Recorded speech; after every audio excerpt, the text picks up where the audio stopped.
The 33 million rand, which Trevor Noah might be paid for appearing in a 5-minute advertisement to try and persuade people to come to South Africa, that amount has not been questioned by South African tourism and by the tourism ministry. Both have said kind of yes, that is what we are thinking of doing, and both have taken pains to stress that this is not government money. It's not taxpayers' money that would be used to pay that amount of money to Trevor Noah, but it has been raised from private funds. One WhatsApp, which I received a little while ago, says, let's first be told who the private sponsor is or are. And when I first saw 33 million rand for Trevor Noah, I went, that's ridiculous.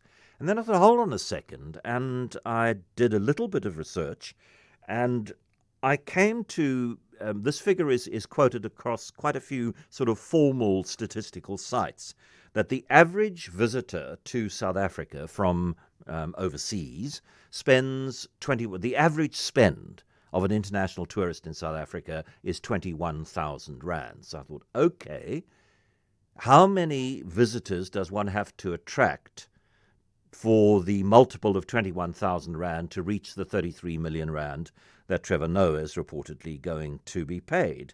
And it's a relatively small number. It is 1,572.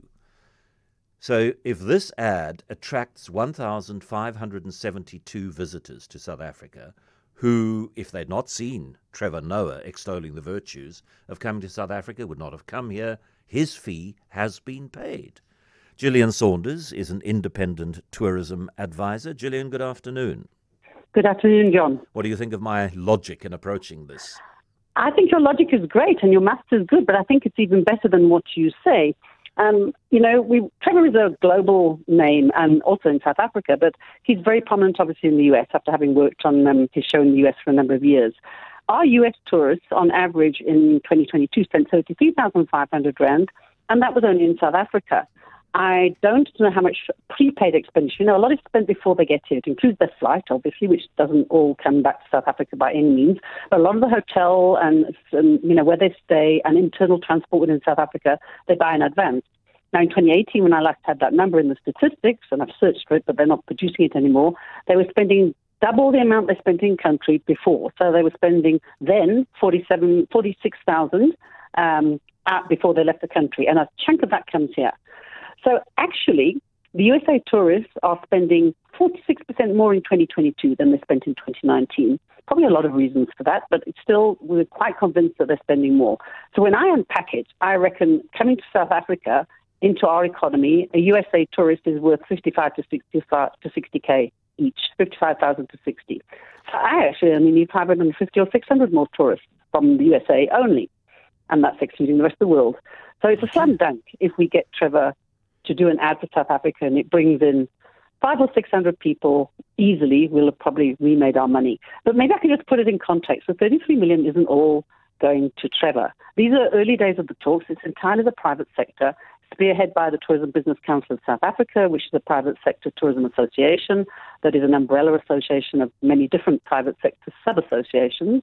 The more prominent one involved in this is SATSA, which represents the inbound tourism industry, those people who are bringing foreigners into this country. So they're fully behind this and started talks with Trevor. His fee is vastly discounted, and this is to include, or this estimate that has got into the media includes putting together the content and the video or whatever it is we do with Trevor, or the industry does with Trevor. So it's not all going to Trevor. He's giving us a discounted rate. He loves this country. It's early days of the talks. But to me, it's a slam dunk. I could go on and just briefly say we have an amazing country. Really, we're one of the greatest destinations in the world, if not the greatest. And for what it's worth, the Telegraph readers in the UK have voted us that recently. But it's not about telling people about South Africa. It's about telling people with an endorsement that with somebody they trust. So Trevor endorses our destination in markets where sometimes people who don't know the country are concerned about coming here. So it's really good to have a name like that has currency and stature to tell people what a great place we are to come and that you can actually have a great holiday here. Yeah, okay, well, with those figures, with that amount of spend from America, then my my lack of concern about the deal becomes is even less. Yeah, I mean, it seems like money that it would be foolish not to spend, because I was never a great fan of Trevor Noah's presentation of The Tonight Show, but I was very much in the minority in that, in America, in South Africa, in the rest of the globe. I mean, he is a massive global superstar. And if Trevor Noah appears for 5 minutes saying South Africa is a good place to go for reasons X, Y, and Z, then that 500 people that we need to come and spend money here, I mean, we're going to make a heck of a lot more than the 33 million rand spend to put this together. That's exactly what the private sector thinks. Remember, the private sector is very judicious with their spending. They understand that they have to make a return on whatever investment they put in. And so while we have a destination marketing organisation, South African Tourism, with a 1.3 billion rand budget every year, which we believe as a private sector, we're starting to collaborate now with Minister Dulu. We're getting closer to South African tourism to collaborate on how they spend their money. But we can certainly spend that many ways more efficiently. But 33 million in the context of the sneeze, and the private sector is very behind this initiative, and we hope to get it across the line.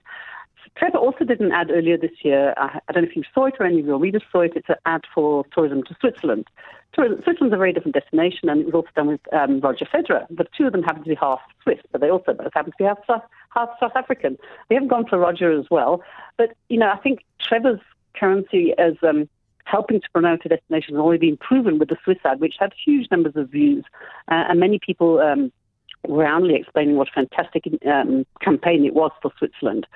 So we would just like to do something similar. He's South African. He loves this destination. So the private sector really thinks this is going to be a game changer to some extent.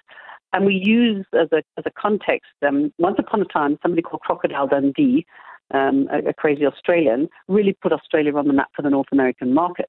Now, Australia is Australia. Yes, it's got a lot of allure and appeal, but we think we have a much more varied and diverse destination that can also appeal to the American market in a much bigger way than it does.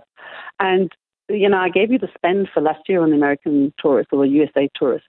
The USA tourists year to date, this year to July, we have the numbers. We've had 206,000 people come from the US. This is basically at 99.something% of 2019 arrivals to July. So we're really recovering very well in that market. Part of the reason is because we've got additional direct flights into Cape Town and into this country. But while we've got this momentum, we would just like to push it a little bit further and really grow this market. Gillian, thank you very, very much indeed. Gillian Saunders is an independent tourism advisor.